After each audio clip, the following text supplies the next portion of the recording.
2010 జనవరి 15వ తేదీన వచ్చిన సూర్యగ్రహణాన్ని నిజామాబాద్ జిల్లా కేంద్రంగా ఇలా వీక్షించారు. ఆనాడు నగరంలోని ప్రజలు ప్రత్యేకమైన కళ్లద్దాలు ధరించి ఇలా సూర్యగ్రహణాన్ని వీక్షించారు. గ్రహణ ఛాయలను స్పష్టంగా తిలకించారు. ఈ అవకాశం దొరకడంతో పలువురు సంతోషం వ్యక్తం చేశారు.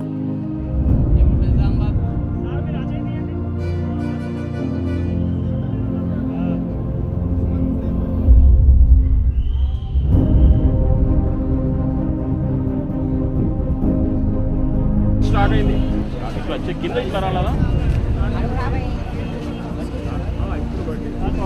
అది నల్లా వచ్చిందా?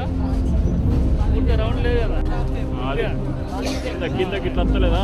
కింద రౌండ్ వచ్చిందా? కొంచెం